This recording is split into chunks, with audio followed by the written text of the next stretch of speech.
बच्चों, मेरे हिसाब से आप घर पे सब एकदम सही अच्छे तरीके से होंगे और पढ़ भी रहे होंगे अच्छे तरीके से।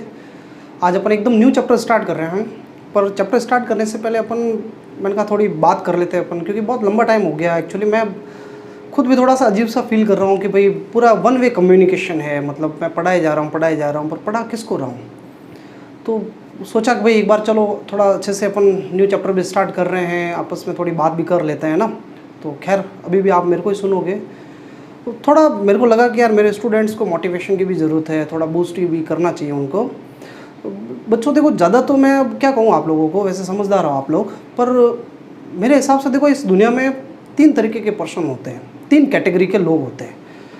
पहली कैटेगरी जो होती है वो उस तरीके के लोगों की होती है जो जिनको कोई किसी से कोई लेना देना नहीं होता है। मतलब ठीक है, काम चल रहा है, दुनिया चले जा रही है, कोई लेना देना नहीं है, बस सुबह उठे, काम किया अपना, कल का। वो कैटेगरी स्टूडेंट्स की भी हो सकती है, कोई ज़रूरी नहीं है ठीक है कोई लेबर हो या उसी तरीके के हो, स्टूडेंट भी हो सकता है जिनको कोई लेना देना नहीं है, बस स्कूल गए, घर आकर के पढ़ गए, कल अगले दिन अपन का कोई बैग वैग चेक नहीं किया, बस फेंक दिया, अगले दिन उसी को लेकर के स्कूल चले गए, है ना।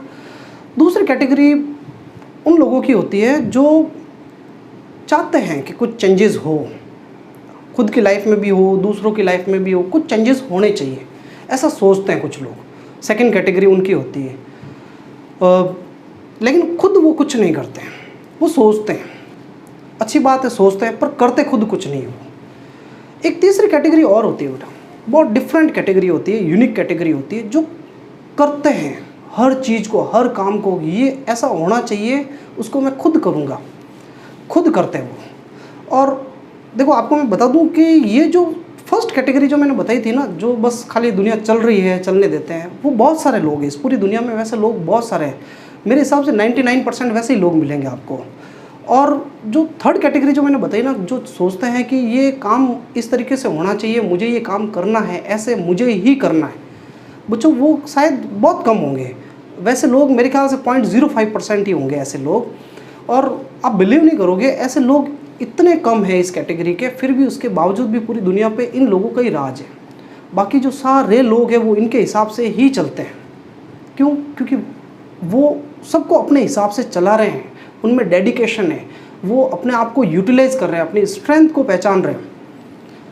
अब अपन को डिसाइड करना है कि अपन को कैसा होना है। देखो हालांकि मेरा ये मानना है कि जैसे अब आप पढ़ रहे हो, घर पे अकेले पढ़ रहे हो, लेकिन थोड़ा सा बहुत मुश्किल होता है पढ़ना अपने आप को। देखो एक भाई मुझे अगर कोई गेम खेलने को कह दिया जाए, मुझे कुछ स्पोर्ट करना है या फिर ऐसा इधर उधर गेम खेलना है, तो बहुत ईजी होगा मेरे लिए। लेकिन पढ़ना थोड़ा डिफ़िकल्ट होता है, क्योंकि इसमें क्या होता है, हमारे माइंड को बार बार कंट्रोल करके एक जगह लाना होता है। ये डिफ़िकल्ट होता है, दिमाग को समझाना थोड़ा मुश्किल होता है एक जगह पे, बहुत बोरिंग काम भी लगता है, स्टडी करना बहुत डिफ़िकल्ट होता है। लेकिन देखो करना पड़ेगा, क्योंकि अपन को पता है कि अपना फ्यूचर का एम ही यही है, मुझे इसी से मेरा फ्यूचर बनाना है, अभी मुझे टारगेट यही मिला है। तो इसके अलावा आपके पास कोई ऑप्शन ही तो नहीं है ना, आपको ये करना ही पड़ेगा। और ये जब करना ही है, हमें पता है कि मुझे ये करना है, तो क्यों नहीं हम विथ विल पावर करें, हम डेडिकेशन के साथ करें। हम क्यों टाइम पास ले एज है कि बस चलता रहे चलता रहे चलता रहे। अरे क्यों टाइम निकाल रहे हो आप, टाइम निकल जाएगा। देखो कुछ स्टूडेंट होते हैं कि बस चलने 2 साल निकल जाएगा, आप मानोगे नहीं, बिलीव करो मेरा, कि वो स्टूडेंट जब लास्ट डे जब एग्ज़ाम दे करके आएंगे ना, एग्ज़ाम दे देंगे वो, एग्ज़ाम भाई देखो समय तो किसी का वेट करेगा नहीं, निकलना ही निकलना है टाइम को। तो जब टाइम निकल जाएगा, उसके बाद जब एग्ज़ाम दे करके जब वो घर आएंगे ना, उसके बाद उनका टेंशन स्टार्ट होगा। वो पूरी लाइफ, पूरी होल लाइफ वो टेंशन में रहेंगे कि हमने अपना इतना जो इम्पोर्टेंट स्टेज थी उसको ख़राब कर दिया, भ्रष्ट कर दिया। जबकि जो स्टूडेंट डेडिकेशन के साथ पढ़ रहे हैं, 12th में बहुत अच्छे से मेहनत कर रहे हैं, वो जैसे एग्ज़ाम दे करके आएंगे, मेरा ये मानना है वो रिलैक्सड हो जाएंगे, क्योंकि उनको जितना एफर्ट करना था उन्होंने कर लिया, अपने हिस्से की मेहनत कर ली उन्होंने। तो अब ये है कि अब अगर आराम करना है तो कर लो भाई, बाद में फिर दुख देखना ही देखना है अपन को। तो फिर सीधी सी बात है, रिजल्ट तो देखो आएगा ही आएगा, रिजल्ट तो है ना। और रिजल्ट हमेशा उसी रेशियो में आता है जिस रेशियो में अपन हार्डवर्क करते हैं, इसका कोई ऑप्शन नहीं है।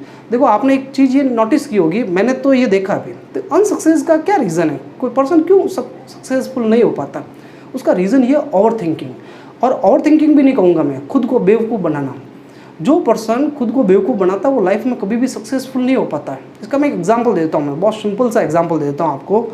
देखो तो आपने देखा होगा कि ऐसे बच्चे जो कम पढ़ते हैं, मतलब पढ़ने में वीक है, उनके घर वालों को भी पता है कि हमारा बच्चा पढ़ने में वीक है, या ये वीक नहीं है, उसमें है एबिलिटी पर वो करना नहीं चाहता, इंटरेस्ट नहीं लेना चाहता है।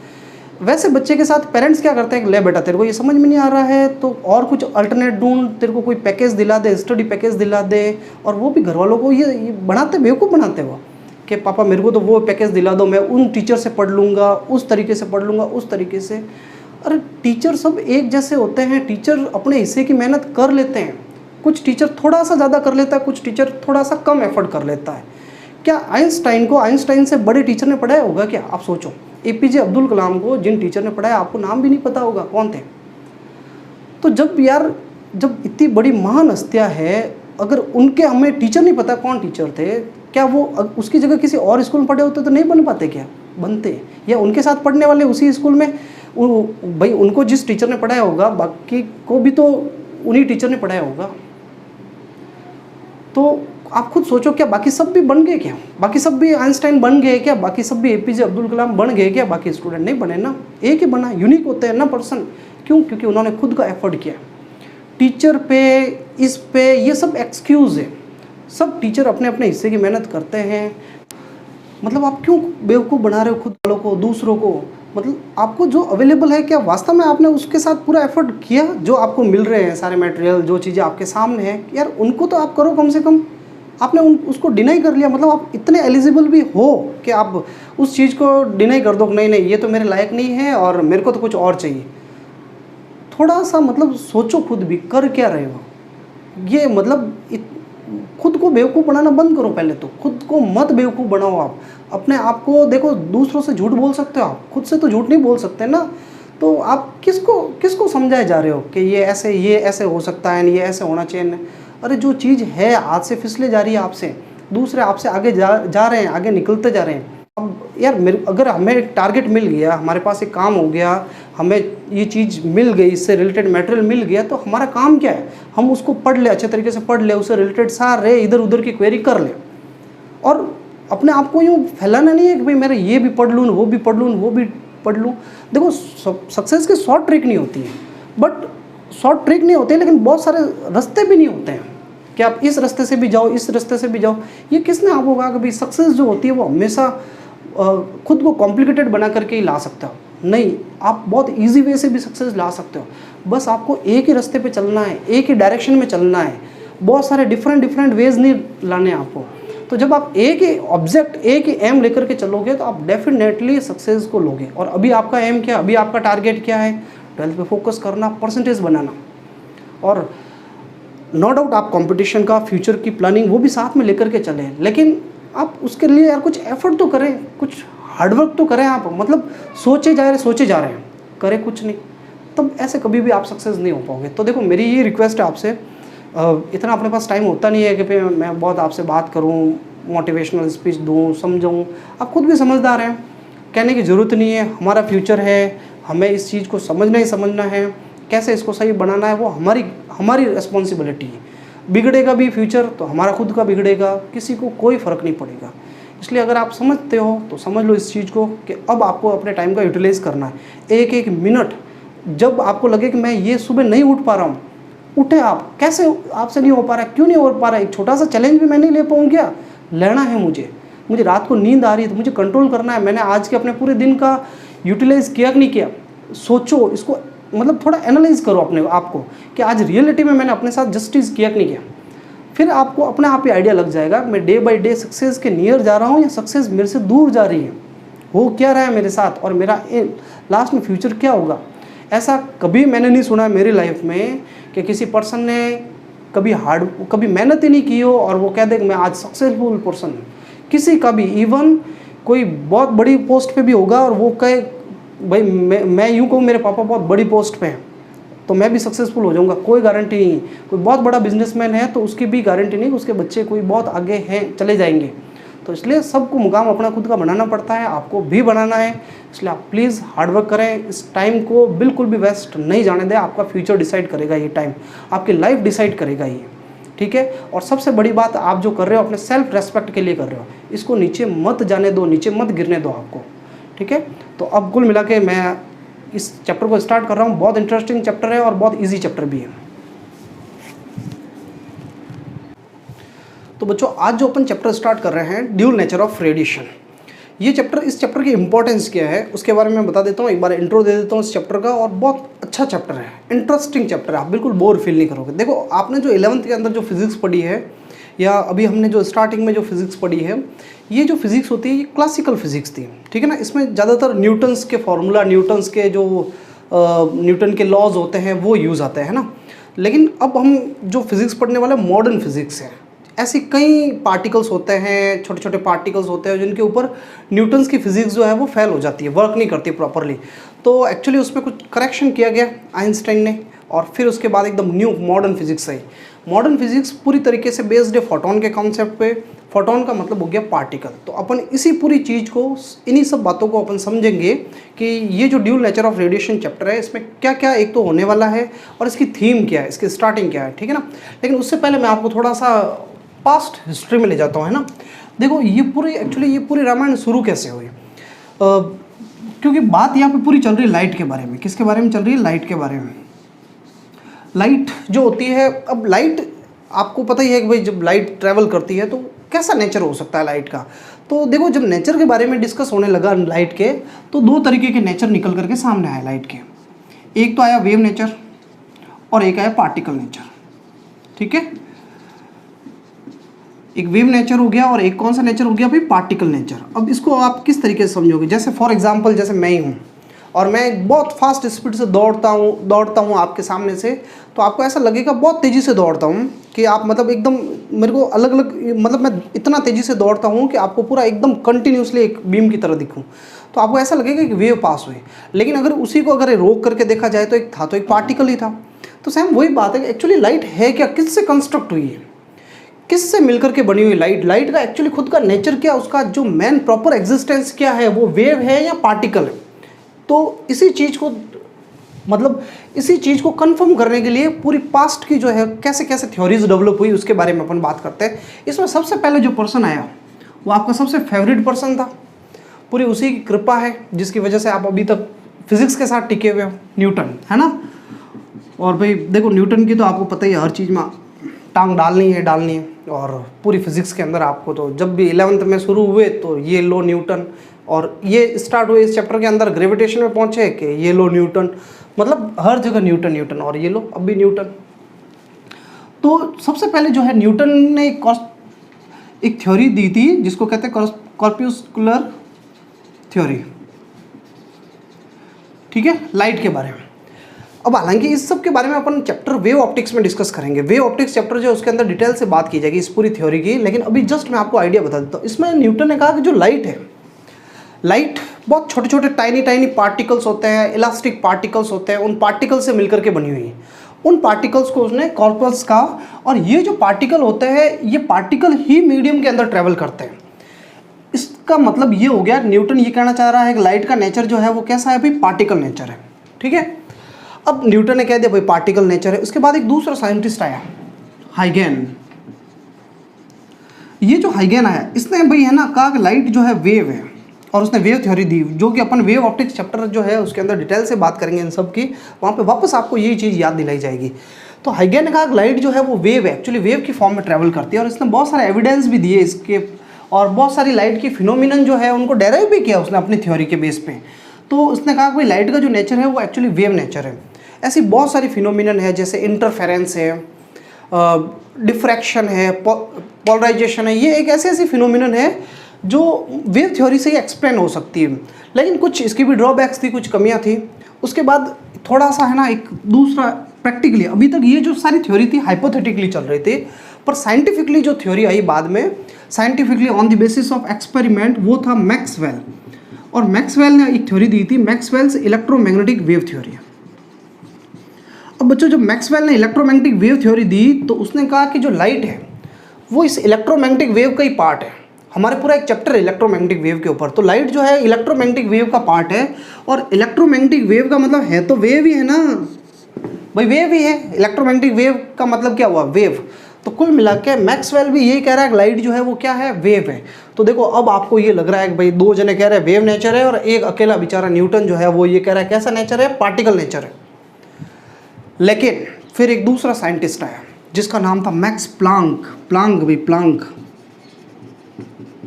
ठीक है, प्लांक्स फोटोन थ्योरी या प्लांक्स क्वांटम थ्योरी। और इसके फेवर में एक बहुत ही जीनियस साइंटिस्ट था आइंस्टाइन, प्लांक्स क्वांटम थ्योरी पे। इन दोनों ने मिलकर के एक क्वांटम थ्योरी डेवलप की और उन्होंने कहा कि जो लाइट होती है एक्चुअली वो छोटे छोटे पैकेट्स, बंडल की फॉर्म में ट्रैवल करती है। और उन छोटे छोटे बंडल्स को आइंस्टाइन, ये प्लांक ने जो है उन बंडल्स को नाम दिया फोटोन। क्या नाम दिया था? फोटॉन्स। नाम सुनते हैं ना, फोटोन। तो एक्चुअली फोटोन जो है इस बेस पे ये थ्योरी थी, पूरी फोटोन के ऊपर बेस्ड थी। और इसमें इसने कहा फोटोन का मतलब होता है पार्टिकल, यानी ये भी क्या कह रहा है? पार्टिकल नेचर बता रहा है लाइट का। अब आप देखो सोच रहे हो भाई वेव नेचर है पार्टिकल, क्योंकि दो जने तो कह रहे हैं वेव नेचर है और दो जने क्या कह रहे हैं? पार्टिकल नेचर है। तो एक बाद में बहुत ही इंटेलिजेंट साइंटिस्ट आया, सेम आपकी तरह, जब लोग लड़ रहे हो कि भाई ये कह रहा है मैं सही नहीं, ये कह रहा है मैं सही, तो अपन कहते हैं ना कि तू भी सही तू भी सही, ले दोनों ही सही। तो सेम वैसे ही कुछ साइंटिस्ट आया जिसका नाम था डी ब्रॉगली। और इसने कहा कि भाई ये सब सही है, ये भी सही नहीं ये भी सही है, यानी लाइट की जो है ड्यूल नेचर होता है। क्या है? Dual nature theory, de Broglie's dual theory, dual hypothesis, dual nature of light. ये जो डी ब्रॉगली कहता है कि ये वेव नेचर और पार्टिकल नेचर दोनों होते हैं, इसको नोबेल प्राइज़ भी मिला था। तो इसके बारे में भी अपन डिटेल से बात करने वाले हैं अपनी क्लास के अंदर, लेक्चर के अंदर। पर मैं एक चीज़ बता देता हूँ आपको इस डी ब्रॉगली की थ्योरी के बारे में कि आपने 11th क्लास के अंदर या कभी न कभी तो आपने एक फार्मूला सुना होगा। डी ब्रॉगली का फार्मूला है lambda equal to h/p, p linear momentum होता है, मास इंटू वेलोसिटी, ये फार्मूला है, ये डी ब्रॉगली ने दिया था। अब ये जो फार्मूला डी ब्रॉगली ने दिया, इस फार्मूले में देखो एक लैम्बडा आ रही है वेवलेंथ, और वेवलेंथ किसकी होती है? वेव की होती है। तो ये देखो वेव नेचर को बता रहा है लैम्बडा, और m मास किसका होता है? पार्टिकल का होता है ना, पार्टिकल को। तो ये पार्टिकल नेचर भी है। और इसने इस एक अकेले यूनिक फार्मूले के अंदर वेव नेचर और पार्टिकल नेचर दोनों को कोरिलेट कर दिया, यानी लाइट जो है उसके ड्यूल नेचर है, पार्टिकल भी है और वेव भी है, ठीक है। और इस पूरे को बहुत ही इंटरेस्टिंग बना के अपन वेव ऑप्टिक्स चैप्टर में बात करेंगे। अभी के लिए अपने जो है एक पूरा ये हिस्ट्री जो है ये जाननी जरूरी थी। अब देखो मैं एक चीज़ बता देता हूँ आपको, ये मैक्सवेल के इलेक्ट्रोमैग्नेटिक वेव थ्योरी तक सब कुछ ठीक ठाक चल रहा था, पर एक बहुत ही यूनिक फिनोमिनन हमारे सामने है। उस फिनोमिनन का नाम होता है फोटो इलेक्ट्रिक इफेक्ट। और भाई ये अपना पूरा चैप्टर है, ध्यान रखना, फोटो इलेक्ट्रिक इफेक्ट। ये जैसे थ्योरी आई फोटो इलेक्ट्रिक इफेक्ट, ये एक फिनोमिनन है लाइट की। जैसे अपन ने पढ़ा ना रिफ्रैक्शन, रिफ्लेक्शन, ये ऐसे लाइट की फिनोमिनन्स है, डिस्पर्जन, वैसे एक और फिनोमिनन है लाइट की, फोटो इलेक्ट्रिक इफेक्ट। इस फोटो इलेक्ट्रिक इफेक्ट फिनोमिनन को आप वेव नेचर के बेस पे एक्सप्लेन ही नहीं कर सकते। फेल हो गई वेव थ्योरीज। जो वेव थ्योरी थी वो इस वेव नेचर को, इस फोटो इलेक्ट्रिक इफेक्ट को एक्सप्लेन ही नहीं कर पाई। तभी उसीलिए फिर प्लांक की क्वांटम थ्योरी बनी भाई, और क्वांटम थ्योरी फोटोन के कॉन्सेप्ट को लेके इस फोटो इलेक्ट्रिक इफेक्ट को एक्सप्लेन किया गया। बाद में कॉम्पटन इफेक्ट और आया, उसको भी एक्सप्लेन किया गया है ना। तो अपना जो पूरा चैप्टर है वो इन दो थ्योरी पे ही बेस्ड है, पूरा क्लियर। तो ये पूरी रामायण अपन एक्चुअली दूसरे चैप्टर्स में गाएंगे और ये वाली अपन स्टार्ट कर रहे हैं, ठीक है। तो मैं इसको हटा देता हूँ पहले एक बार, और चैप्टर की आउटलाइन तैयार कर लेते हैं अपन, क्या है क्या चीज़ें अपन पढ़ेंगे। और मेरे हिसाब से ये पूरा चैप्टर जो है वो आपके फर्स्ट डे की क्लास में क्लियर हो जाएगा, यानी फर्स्ट स्टार्टिंग की जो क्लास है वो ही लास्ट तक अपन वापस बार बार उसी के बारे में जिक्र करेंगे। तो इसलिए आप इस फर्स्ट क्लास को अच्छे से सुन लो, स्टार्टिंग जो है उसी वही इंपॉर्टेंट है, बाकी सारी चीज़ें वही आने वाली है इस चैप्टर के अंदर। और देखो इस चैप्टर के बारे में मैं ये बताऊंगा, बहुत छोटा चैप्टर है, इजी चैप्टर है, स्कोरिंग चैप्टर है, बहुत अच्छे से आप नंबर भी ला सकते हो, इंटरेस्टिंग चैप्टर भी है, बोर भी फील नहीं करोगे आप। तो क्योंकि मॉडर्न फिजिक्स के बारे में इससे पहले आपने पढ़ा नहीं, अब पढ़ रहे हो फर्स्ट टाइम, तो ऑब्वियसली आपको इसमें इंटरेस्ट क्रिएट होगा। तो इसलिए आप थोड़ा सा इसमें अवेयर रहें, ध्यान दें।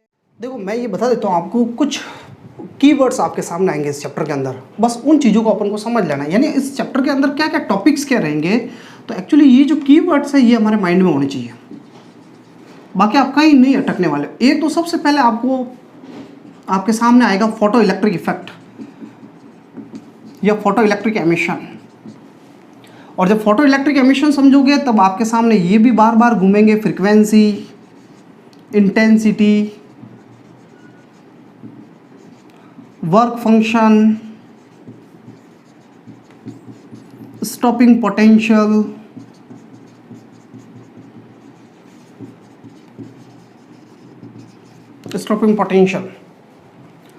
आइंस्टाइन्स फोटो इलेक्ट्रिक इक्वेशन, लेकिन वो तो ठीक है, हमें टॉपिक है, पढ़ना ही है वो तो ऑब्वियसली, चलो कोई बात नहीं। Photon, and photo electric equation. और लास्ट एंड फाइनल हमारे सामने आएगा भाई डी ब्रॉगली की ड्यूल नेचर हाइपोथेसिस। देखो बस इसी में पूरा चैप्टर खत्म है भैया।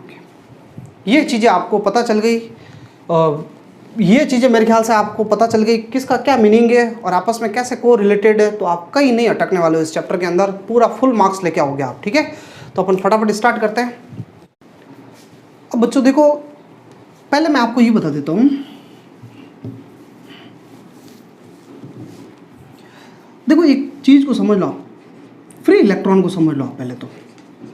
कई बच्चों को ये पता ही नहीं है फ्री इलेक्ट्रॉन क्या होता है।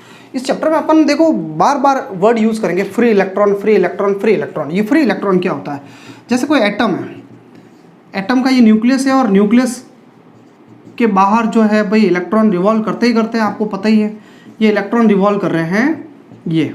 ठीक है, तो इलेक्ट्रॉन रिवॉल्व कर रहे हैं। अब सबसे जो बाहर वाला आउटर मोस्ट इलेक्ट्रॉन होता है, ये आउटर मोस्ट वाला इलेक्ट्रॉन ये बहुत लूजली बाउंड होता है, बहुत लूज होता है भाई, बिल्कुल ही लूज होता है ये। ठीक है ना, लूजली बाउंड होता है। तो ये इलेक्ट्रॉन इतना लूजली बाउंड होता है कि इसको थोड़ी सी एनर्जी दे दो, थोड़ी सी कहीं से भी एनर्जी सप्लाई हो जाए, थोड़ी सी गर्मी हीट एनर्जी सप्लाई हो जाए, तो ये हाथों हाथ निकल करके बाहर आ जाएगा, बिल्कुल बाहर। ये इसको छोड़ करके सीधे, कई ना होते हैं ना खिड़की के बाहर ही बैठ रहते हैं, कोई आ जाए बस दोस्त एक बार बुला दे मेरे को, हाथों हाथ में भाग जाऊँ, सेम वैसी सिचुएशन। इसको थोड़ी सी एनर्जी मिली, ये सीधा निकल करके बाहर, तो ये इलेक्ट्रॉन सीधा एटम से बाहर हो जाएगा। तो बाहर होते ही फिर इस इलेक्ट्रॉन का नाम हो जाएगा फ्री, फ्री इलेक्ट्रॉन।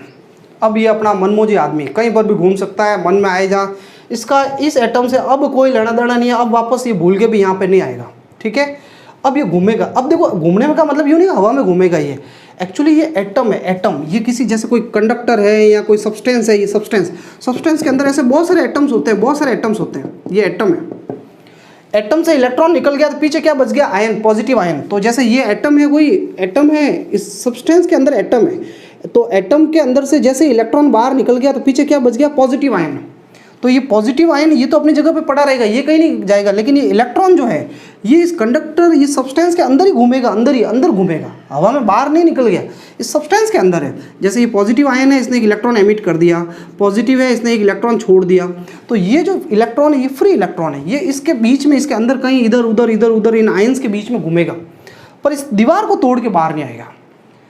और इस दीवार को तोड़ के बाहर नहीं आएगा, है तो फ्री है, घूम रहा है, पर इसी बाउंड्री के अंदर पैक है, इसी बाउंड्री के अंदर घूम रहा है, तो दीवार को तोड़ के बाहर नहीं आ सकता। और मुझे इसको बाहर लाना है, इस इलेक्ट्रॉन को भाई बाहर निकालना, आज़ाद करवाना है इसको, तो इसको दीवार तोड़ के बाहर निकालना है आपको। तो इसी पे तो हमारा पूरा चैप्टर बेस्ड है, फोटो इलेक्ट्रिक इफेक्ट। तो इसी चीज़ को अपन समझने वाले हैं कि मैं इस इलेक्ट्रॉन को, इस दीवार को तोड़ करके कैसे बाहर निकालूँ, इसको कैसे एकदम बाहर निकालूँ। है तो फ्री, तो है ये ऑलरेडी, ये इलेक्ट्रॉन जो दिख रहे हैं जो न्यूक्लियस के चारों घूम रहे हैं, ये तो बाउंड है, ये बाउंड इलेक्ट्रॉन्स है। पर एटम को छोड़ करके जैसे ही इलेक्ट्रॉन बाहर आ जाता है, पीछे पॉजिटिव आयन रह जाता है, तो वो फ्री इलेक्ट्रॉन है। फ्री इलेक्ट्रॉन उस क्रिस्टल के स्ट्रक्चर के अंदर, लैटिस स्ट्रक्चर के अंदर आयंस के बीच में घूमता रहता है, पर उसको पूरे को, क्रिस्टल को तोड़ के पूरे से सब्सटेंस के बाहर नहीं आ सकता। बाहर लाने के लिए आपको एक्स्ट्रा और एनर्जी प्रोवाइड करवानी पड़ेगी, तब वो बाहर आएगा। और जब ये इलेक्ट्रॉन इस दीवार को तोड़ करके बाहर निकल जाएगा तो हम कहेंगे इसका एमिशन हो गया। क्या हो गया, एमिशन हो गया। और ये एमिशन ही करवाएंगे अपन इलेक्ट्रॉन का। ठीक है, तो अब अपना चैप्टर वही स्टार्ट हो रहा है। इतनी देर ट्रेलर चल रहा था, आपको मेरे ख्याल से समझ में आ गया होगा। अब अपना पूरा चैप्टर जो है सिस्टमेटिकली स्टार्ट हो रहा है। ये सारी चीज़ें आपको माइंड पे पहले क्लियर कर दो। अब देखो बच्चों, सबसे पहले हेडिंग लगा दो, electron emission. Electron emission, electron substance की दीवार को तोड़ के बाहर नहीं आ सकता। बाहर क्यों नहीं आ सकता, क्योंकि एक दीवार बनी हुई है। वो दीवार किसकी वजह से बनी हुई है, इमेजेस चार्ज की वजह से। अब अपने इतना डीप में जाना नहीं है, इमेज चार्ज की वजह से, क्योंकि करंट इलेक्ट्रिसिटी चैप्टर जो है वहाँ पर आप डिटेल से समझोगे। फिर भी आधा अधूरा मैं आपको नहीं छोड़ता हूँ, थोड़ा सा मैं नॉलेज दे देता हूँ। जब जैसे पॉजिटिव आयन पड़ा है और इलेक्ट्रॉन ये है, ये इलेक्ट्रॉन दीवार तोड़ के बाहर जाने लगता है, तो ये पॉजिटिव इसको वापस खींच लेता है। इसलिए इलेक्ट्रॉन इस कंडक्टर से, इस सब्सटेंस से बाहर नहीं निकल पाता है। तो एक्चुअली ये जब भी ऐसे बाहर निकलेगा तो यहाँ पीछे पॉजिटिव चार्ज जो डेवलप होगा, इसकी इमेज जो डेवलप होगी, उस वजह से ये बाहर नहीं निकल पाएगा। खैर अपन को इन चीज़ों में जाना ही नहीं है, पढ़ना ही नहीं है अपन को इन सब बातों में। अपन को तो बस ये पता है कि इलेक्ट्रॉन है तो फ्री, आज़ाद है, पर वो सब्सटेंस को उसके अंदर से बाहर नहीं निकल पा रहा है, उसको मुक्ति दिलवानी, मोक्ष दिलवाना है, इलेक्ट्रॉन को बाहर निकालना है। तो अब बाहर निकालना है आपको उसको, तो क्या तरीका हो सकता है? तो इलेक्ट्रॉन को एमिशन करवाना, एमिट करवाना। इसके 4 तरीके हैं भाई। There are 4 methods for electron emission. First method is thermionic emission. अब लिखना है बेटा, वेट नहीं करना आप लोगों को, अब तो लिखना शुरू करना है। Thermionic emission, emission of electron, और इलेक्ट्रॉन भी कौन सा? Free electron, free electron from metal. Metal में से होगा, एक बार शॉर्ट डेफिनेशन, ये कोई डेफिनेशन काम की नहीं, हमें खाली आइडिया होना चाहिए। Emission of electron from metal, चलो लिख लो, from metal by heating up, heating up, गर्मी दे करके, गर्म करो आप। जैसे बल्ब का फिलामेंट देखा होगा आपने, तो बल्ब होता क्या है, उस फिलामेंट में, वायर में जब आप करंट पास करते हो तो उससे इलेक्ट्रॉन बाहर निकलते हैं। जब भी आप किसी वायर को हीटअप करते हो आप, भाई जो पानी गर्म करने का जो गीज़र होता है ना, ऐसी जो भी चीज़ जिसको आयरन होती है, प्रेस होती है, तो वो देखा होगा आपने, कपड़े गर्म प्रेस करते हो आप, उसको हीट करते हो, तो उसमें क्या होता है, मेटल की प्लेट ही लगी होती है, तो उसमें करंट पास होती है, वो गर्म हो जाती है। तो जब भी किसी में से करंट पास करके आप उसको गर्म करते हो, हीट करते हो, और हीट करने से इलेक्ट्रॉन का एमिशन होता है, बाहर निकलते हैं इलेक्ट्रॉन, तो इसको आप बोलोगे थर्मियोनिक एमिशन। ठीक है। जैसे हैवी एटॉमिक नंबर वाले, जैसे टंगस्टन है, मोलिब्डेनम है, ये बहुत इजीली इलेक्ट्रॉन को एमिट करते हैं, क्योंकि आप लोगों को पता है कि जितना एटॉमिक नंबर ज़्यादा होगा, इलेक्ट्रॉन उस न्यूक्लियस से उतने ही ज़्यादा दूर होंगे, और उतने ही ज़्यादा दूर होंगे तो न्यूक्लियस की पकड़ कमज़ोर हो जाएगी, तो आराम से इलेक्ट्रॉन निकल जाएंगे बाहर। Thermionic emission. दूसरा एक होता है फील्ड एमिशन। अब बच्चों, फील्ड एमिशन जो है ये रिलेटेड होता है इलेक्ट्रिक फील्ड से। मतलब आप एमिशन करते हो इलेक्ट्रॉन का, emission of electron, free electron, by applying high electric field. Electron negative charge होता है, नेगेटिव चार्ज, और इलेक्ट्रिक फील्ड लगाते ही वो फील्ड के अपोजिट दौड़ने लगता है। इलेक्ट्रोस्टैटिक चैप्टर के अंदर है। तो जैसे ये आपने ऐसे एक प्लेट है, पॉजिटिव है प्लेट, ये नेगेटिव प्लेट है, ये इलेक्ट्रिक फील्ड लगा दिया, या और बीच में एक मेटल रख दिया आपने। ठीक है, मेटल को रख दिया आपने। अब मेटल को रखते ही ये देखो, ये नेगेटिव इलेक्ट्रॉन इस पॉजिटिव से अट्रैक्ट होगा, और इसका मतलब है इलेक्ट्रिक फील्ड तो इधर होता है, प्लस से माइनस, पर इस इलेक्ट्रॉन जो है, इस इलेक्ट्रिक फील्ड की वजह से इलेक्ट्रॉन सीधा इस मेटल को तोड़ करके बाहर आ जाएगा, इसके अंदर से दीवार को तोड़ करके बाहर आ जाएगा। ठीक है, इलेक्ट्रॉन का एमिशन हो जाएगा। तो फील्ड लगा करके आप एमिट करोगे इलेक्ट्रॉन को, तो उसको बोलते हैं फील्ड एमिशन। एक तीसरा और होता है सेकेंडरी एमिशन। सेकेंडरी एमिशन में क्या होता है, किसी इलेक्ट्रॉन पे दूसरे इलेक्ट्रॉन की बम्बार्डिंग करवा दो आप, दूसरे इलेक्ट्रॉन के साथ कॉलिजन करवा दो, और फिर वो दूसरा जब आएगा, दौड़ता हुआ आएगा, तो उसको बस बाहर निकाल देगा इलेक्ट्रॉन को। ठीक है ना। तो ये जो एमिट होगा, emission by collision of electron, emission by collision of electron. Last होता है भाई फोटो इलेक्ट्रिक एमिशन।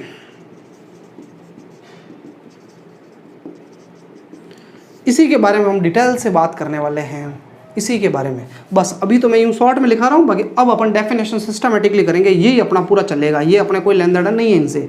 ठीक है, इनके बारे में खाली इन्फॉर्मेशन देनी थी आप लोगों को, ताकि आपको पता हो कि कभी जाते जो रास्ते में कोई पूछ ले कि भाई क्या फील्ड एमिशन है, तो बता सको, आप जवाब दे सको, है ना। ऐसे नहीं जवाब नहीं दो।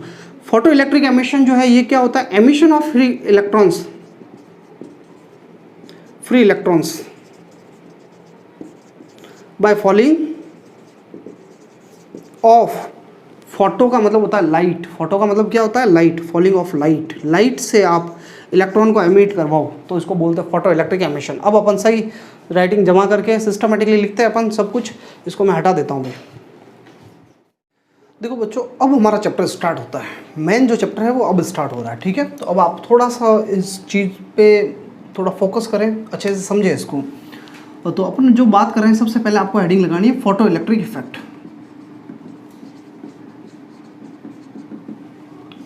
इसको फोटो इलेक्ट्रिक इफेक्ट या फोटो इलेक्ट्रिक एमिशन भी बोल सकते हो। फोटो इलेक्ट्रिक एमिशन है ना, डेफिनेशन लिखना, the phenomenon of emission of free electrons. कौन से इलेक्ट्रॉन्स होने चाहिए भाई, आपको बताया ना, फ्री इलेक्ट्रॉन्स निकालने हमें, है ना। Emission of free electrons from metal surface when light of suitable frequency, light of suitable का मतलब होता है sufficient high, not less, high ज़्यादा होनी चाहिए, suitable होती है, एक मिनिमम एक फिक्स अमाउंट होगा, इसको अपन डिटेल से देखेंगे अभी। when light of suitable frequency fall on it, इस फिनोमिनन को अपन क्या कहते हैं, photo electric emission. The emitted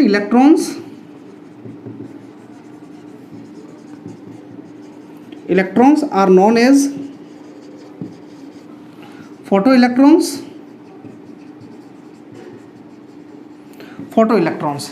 and the current due to these electrons is called photoelectric current। Photo electric current, ठीक है। देखना बच्चों, बिल्कुल बहुत इजी है ये।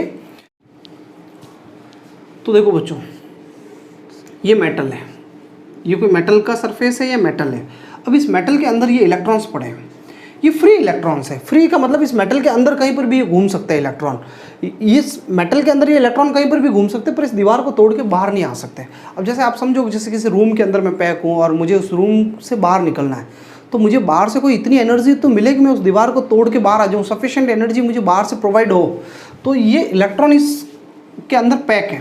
अब आप जैसे लाइट डालोगे, लाइट फॉल करोगे, ये लाइट गिरा रहे हो आप, है ना, और जैसी लाइट गिरेगी तो इलेक्ट्रॉन उस लाइट को एब्जॉर्ब करेगा, एब्जॉर्ब करके इस दीवार को, इसको बैरियर को तोड़ करके फिर क्या होगा, बाहर हो जाएगा, इजेक्ट हो जाएगा इलेक्ट्रॉन, और फिर ये मूव करेगा आगे। तो ये जो इलेक्ट्रॉन एमिट हुआ है, इसको आप बोलते हो फोटो इलेक्ट्रॉन्स। क्या बोलते हो, फोटो इलेक्ट्रॉन्स, फोटो इलेक्ट्रॉन। और भी लाइट डालोगे, ये इलेक्ट्रॉन ऐसे बाहर निकलेंगे मेटल के अंदर से। तो लाइट डालने पर, फोटो का मतलब लाइट गिराने पे इलेक्ट्रॉन का एमिट हो जाना, बाहर निकल जाना, इस फिनोमिनन को अपन बोलते हैं photo electric emission.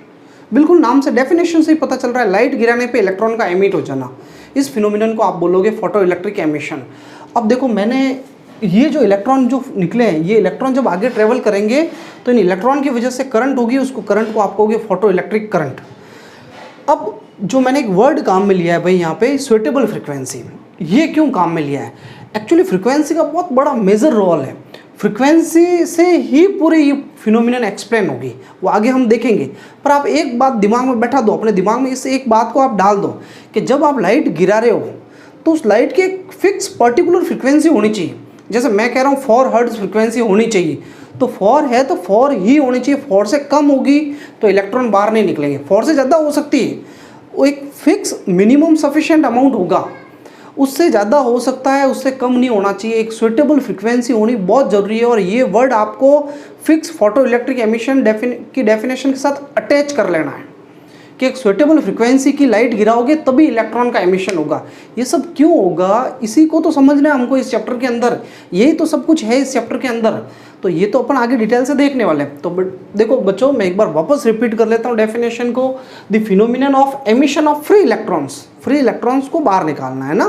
Free electrons कौन से हैं, जो आपको पता होगा एटम के अंदर से इलेक्ट्रॉन बाहर निकले थे, पर वो उसी के अंदर घूम रहे थे, उस मेटल के बाहर पूरे नहीं निकल पा रहे थे दीवार को तोड़ करके।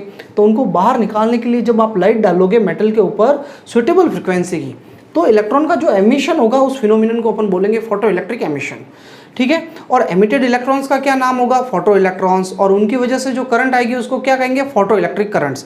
फोटो का मतलब होता है लाइट। अब ये तो मेरे ख्याल से आप लोगों को क्लियर हो गया, लाइट गिराने पे इलेक्ट्रॉन एमिट होंगे, ठीक है।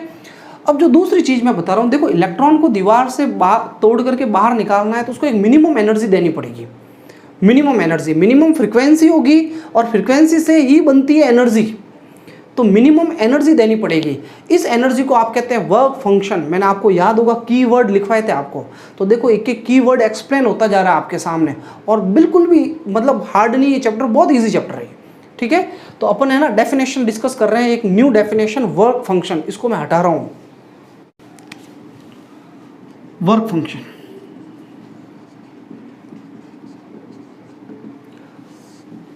बस आपको इतना सा दिमाग में बैठाना है यार कि लाइट डाली मेटल के ऊपर, लाइट को एक्सपोज किया, गिराया मेटल के ऊपर और इलेक्ट्रॉन बाहर निकले, ठीक है। इलेक्ट्रॉन को बाहर निकालने के बहुत सारे तरीके, गर्म करके भी निकाल सकते हो आप, इलेक्ट्रिक फील्ड लगा करके भी निकाल सकते हो, किसी दूसरे से कॉलिजन करवा के भी बाहर निकाल सकते हो। पर हमारा एम क्या है, हम इस चैप्टर में कैसे निकाल रहे हैं इलेक्ट्रॉन को बाहर, लाइट गिरा करके, लाइट को फॉल करके। तो देखो एक डेफिनेशन है वर्क फंक्शन, तो बहुत ईजी डेफिनेशन है भाई। द मिनिमम वर्क का मतलब, यहाँ वर्क फंक्शन नाम जरूर है पर एनर्जी ही है। The minimum energy, minimum amount of energy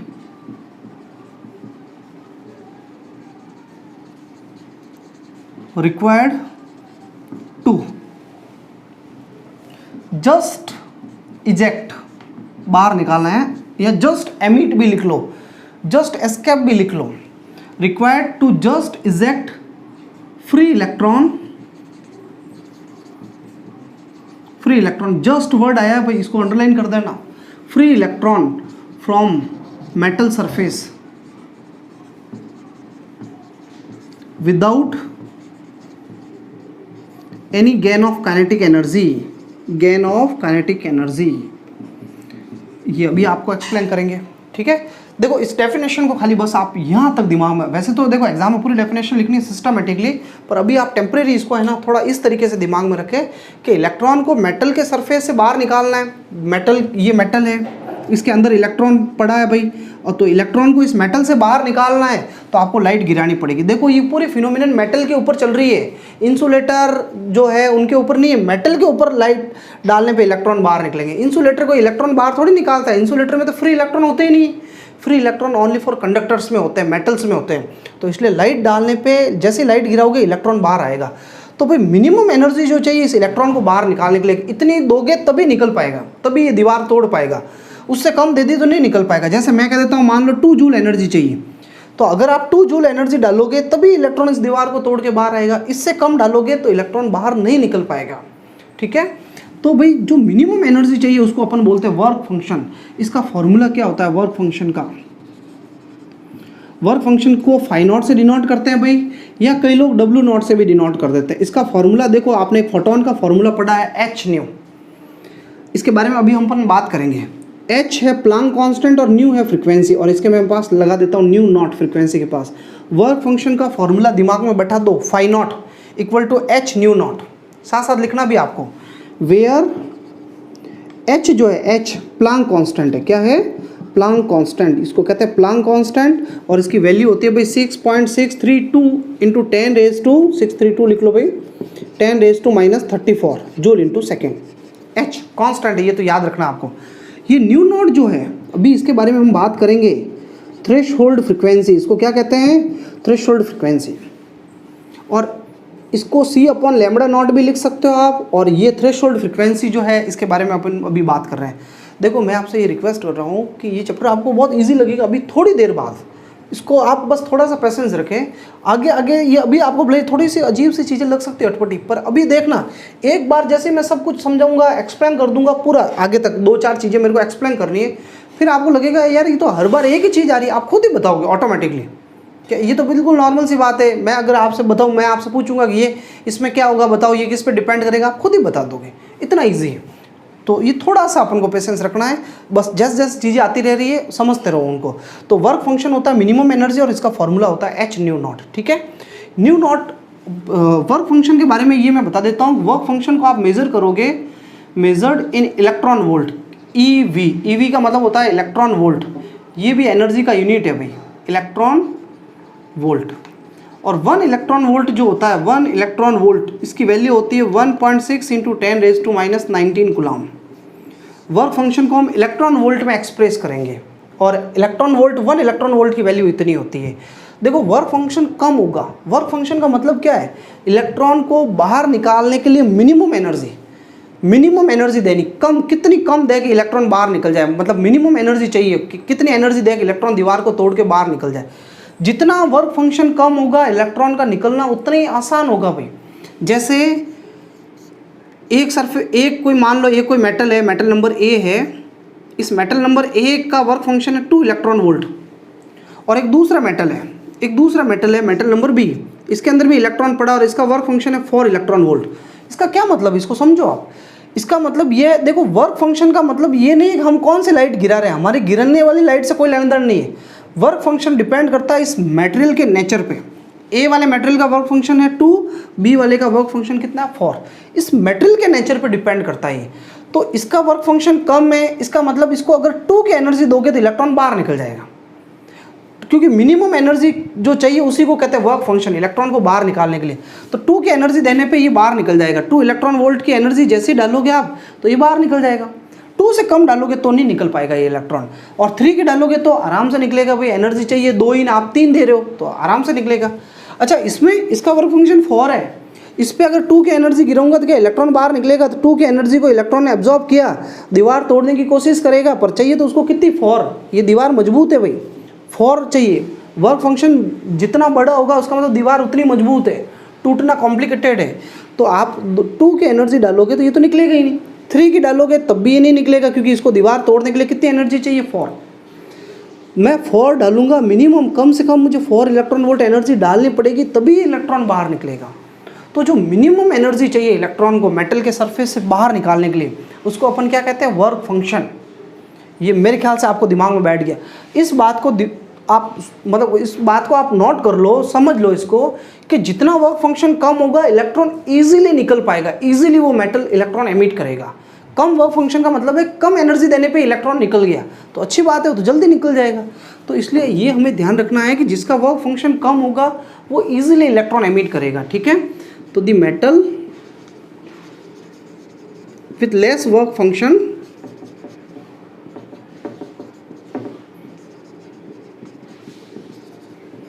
will easily emit electron. क्या करेगा? ईजिली एमिट इलेक्ट्रॉन, यानी ज़्यादा सेंसिटिव होगा वो, more sensitive for photo electric effect, ठीक है बच्चों। ये अपन को बात दिमाग में रखनी है, ईजिली इलेक्ट्रॉन एमिट करेगा। अभी देखना धीरे धीरे सब कुछ क्लियर होता रहेगा।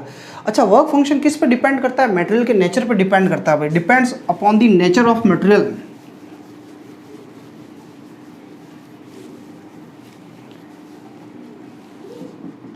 It only depends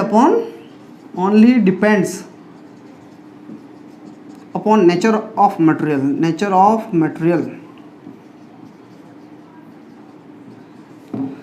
मटेरियल के नेचर पर डिपेंड करता है। जो एल्कली मेटल्स होते हैं भाई सबसे कम उनके लिए होता है, मतलब मिनिमम होता है, मिनिमम कह दो या स्मॉल कह दो बोले,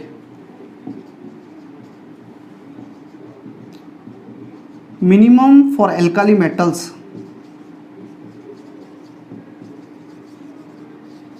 जो अल्काली मेटल्स है ना, हाइड्रोजन वाला, ये हाइड्रोजन लिथियम वाला जो ग्रुप है, सोडियम वो वाला ग्रुप, उनके लिए सबसे कम होता है। और सबसे जो कम होगा मिनिमम, लीस्ट, सबसे लीस्ट अल्काली मेटल में भी सबसे कम होता है सीजियम के लिए। सीजियम के लिए तो 2.14 इलेक्ट्रॉन वोल्ट होता है, ये सबसे कम वर्क फंक्शन है सीजियम के लिए। सीजियम के बारे में तो ये कहा जाता है ट्यूबलाइट की रोशनी में भी वो इलेक्ट्रॉन एमिट कर लेता है, इतनी सी लाइट डालने पर एमिट कर लेता है वो। तो वर्क फंक्शन अल्काली मेटल्स के लिए कम होता है, यानी वो जल्दी इलेक्ट्रॉन एमिट कर लेते हैं, ठीक है। जिनके लिए ज़्यादा होगा वो मुश्किल से इलेक्ट्रॉन एमिट कर पाएंगे। तो वर्क फंक्शन जितना कम होगा उतना इजीली इलेक्ट्रॉन एमिट होगा। भाई देखो, जो भी मटेरियल लाइट गिराने पे इलेक्ट्रॉन एमिट करते हैं उनको कहते हैं फोटो सेंसिटिव मटेरियल। तो एक वर्ड आपके सामने आ रहा है, ये वर्क फंक्शन वाला कॉन्सेप्ट क्लियर हो गया है ना, इसको आगे और देखेंगे अपन वैसे। तो एक मेरे को एक बात जो बतानी है आपको, द मेटल या मटेरियल कह दो भले,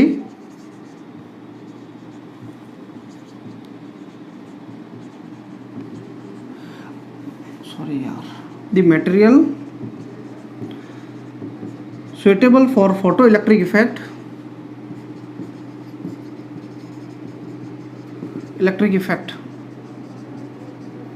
is called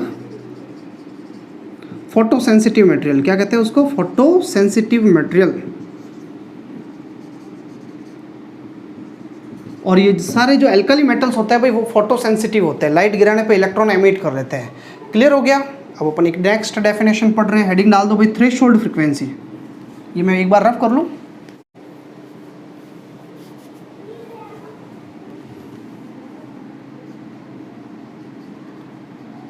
threshold frequency, threshold frequency को न्यू नॉट से डिनोट करते हैं। देखना बस, ये थ्रेशोल्ड फ्रीक्वेंसी जैसे ही समझेंगे अपन थ्रेशोल्ड फ्रीक्वेंसी और वेवलेंथ, फिर अपन इसको थोड़ा सा टॉपिक को घुमा करके अच्छे से समझेंगे इसको, और फिर सब आपके सामने पूरा क्लियर हो जाएगा कि हाँ भाई ये चीज़ है, बस फिर आगे कहीं नहीं अटकोगे आप। ठीक है। थ्रेशोल्ड फ्रीक्वेंसी, थ्रेशोल्ड फ्रीक्वेंसी क्या होती है, minimum frequency of incident radiation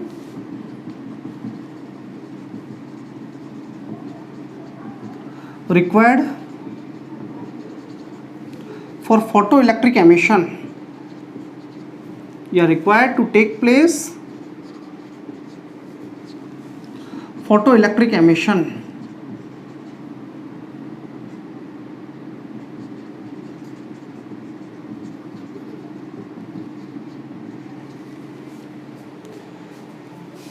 that means below which, इससे कम पर there will no emission of photo electrons, no emission of photo electrons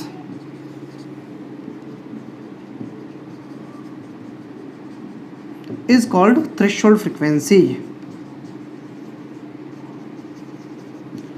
अब देखो यार, छोटा बच्चा वो भी समझ ले इसको कि ऐसी फ्रीक्वेंसी जिससे कम फ्रीक्वेंसी पर एमिशन नहीं होता है, the minimum frequency of incident radiation required to take place photo electric emission, minimum कम से कम इतनी तो चाहिए फोटो इलेक्ट्रिक इफेक्ट के लिए, इलेक्ट्रॉन को बाहर निकालने के लिए, और उससे कम पर बिलो विच, उससे कम पे एमिशन नहीं होगा, इलेक्ट्रॉन बाहर नहीं निकलेंगे। ठीक है। जैसे देखो भाई ये तो बिल्कुल नॉर्मल सी बात है यार, जैसे मान लो मेटल के अंदर इलेक्ट्रॉन पड़े हैं और आपको इलेक्ट्रॉन को बाहर निकालना, मैं कहता हूँ मिनिमम फ्रीक्वेंसी चाहिए 4 हर्ट्ज, तो आप 3 हर्ट्ज की लाइट डालोगे तो इलेक्ट्रॉन नहीं निकलेंगे बाहर, 3.5 हर्ट्ज की डालोगे तो भी बाहर नहीं निकलेंगे। लेकिन आपको कितने हर्ट्ज तो डालनी पड़ेगी, 4 तो डालनी ही पड़ेगी। जैसे ही 4 हर्ट्ज की लाइट डालोगे इलेक्ट्रॉन मेटल से बाहर आ जाएंगे, 4 की जगह 5 भी डालोगे, 6 भी डालोगे तो इलेक्ट्रॉन बाहर निकल जाएंगे। अब आपको कुछ याद आ रहा होगा, वर्क फंक्शन में भी मैंने यही बताया कि मिनिमम एनर्जी इलेक्ट्रॉन को बाहर निकालने के लिए कम से कम इतनी डालोगे तभी बाहर निकलेगा, और फ्रीक्वेंसी में भी मैं यही बता रहा हूँ। इसका मतलब फ्रीक्वेंसी और वर्क फंक्शन आपस में रिलेटेड है, दोनों एक दूसरे से अलग नहीं है। यानी फ्रीक्वेंसी जो है थ्रेशोल्ड फ्रीक्वेंसी, जिसको न्यू नॉट से डिनोट करते हैं, इसी को अगर वर्क फंक्शन में बदलना हो तो अभी मैंने थोड़ी देर पहले फॉर्मूला लिखाया था, phi naught equal to h nu naught. यानी फ्रीक्वेंसी, मिनिमम फ्रीक्वेंसी जो है वो तो है threshold frequency, minimum frequency electron को बाहर निकालने के लिए जो चाहिए उसको कहते हैं थ्रेशोल्ड फ्रीक्वेंसी, और इसको जैसे एच से मल्टीप्लाई करोगे तो वो वर्क फंक्शन में बदल जाएगी, वो एनर्जी में बदल जाएगी। फ्रीक्वेंसी किस में बदल जाएगी, एनर्जी में बदल जाएगी। तो मिनिमम एनर्जी जो इलेक्ट्रॉन को निकालने के लिए चाहिए उसको कहते हैं वर्क फंक्शन, मिनिमम फ्रीक्वेंसी जो चाहिए उसको कहते हैं थ्रेशोल्ड फ्रीक्वेंसी, है ना। अगर एनर्जी बोलोगे मिनिमम एनर्जी तो वर्क फंक्शन, और मिनिमम फ्रीक्वेंसी तो उसको कहोगे आप थ्रेशोल्ड फ्रीक्वेंसी। और बस दोनों में खाली एच का है, बस ये एच को मल्टीप्लाई करना पड़ता है थ्रेशोल्ड फ्रीक्वेंसी से। तो भाई ये आपने डेफिनेशन लिख ली होगी, इलेक्ट्रॉन्स थ्रेशोल्ड फ्रीक्वेंसी को न्यू नॉट से डिनोट करते हैं, इसको आप सी अपॉन लैम्बडा नॉट भी लिख सकते हो आप। सी है लाइट की स्पीड, न्यू का फॉर्मूला होता है सी अपॉन लैम्बडा, इसको आप नोट कर लो। ये रे ऑप्टिक्स चैप्टर में बताया गया है, वेव ऑप्टिक्स में भी है, बस इस फॉर्मूले को बार बार काम आता रहेगा। 11th में हमने एक फॉर्मूला पढ़ा था स्पीड का, फ्रीक्वेंसी इंटू वेवलेंथ। यहाँ लाइट है, लाइट की स्पीड को वी की जगह लिखा जाता है सी, फ्रीक्वेंसी को एफ की जगह लिखा जाएगा न्यू, और वेवलेंथ को लैम्बडा। और मैं कहूँ न्यू कितना होगा तो इसको लैम्बडा को नीचे भेज दो, सी अपॉन लैम्बडा। तो ये फॉर्मूला 11th का है एक्चुअली, तो इसलिए अब आप बार बार लिखना पड़ेगा, तो इसलिए दिमाग में रख दो nu equal to c upon lambda. ठीक है। अब बच्चों देखो, ये थ्रेशोल्ड फ्रीक्वेंसी होगी, फ्रीक्वेंसी का यूनिट क्या होता है भाई, हर्ट्ज होता है। क्या होता है यूनिट, ऐसा यूनिट फ्रीक्वेंसी का तो आपको पता ही है, वैसे हर्ट्ज होता है। थ्रेशोल्ड फ्रीक्वेंसी है न्यू नॉट, और इस लैम्बडा नॉट को कहते हैं थ्रेशोल्ड वेवलेंथ। इस थ्रेशोल्ड फ्रीक्वेंसी को कट ऑफ फ्रीक्वेंसी भी बोल सकते हैं आप, कट ऑफ। तो एक दूसरी और डेफिनेशन है थ्रेशोल्ड वेवलेंथ।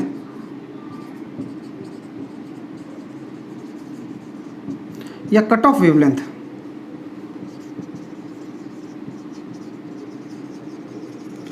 तो भाई एज इट इज डेफिनेशन है जो फ्रीक्वेंसी की लिखी, बस फ्रीक्वेंसी मिनिमम तो ये अपॉन में आ रहा है, देखो उल्टा है, इन्वर्सली प्रोपोर्शनल है, तो वेवलेंथ मैक्सिमम हो जाएगी।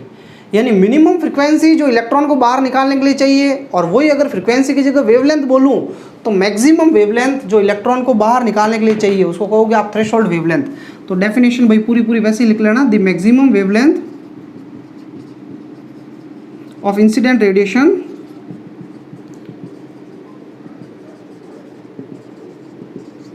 required for photoelectric emission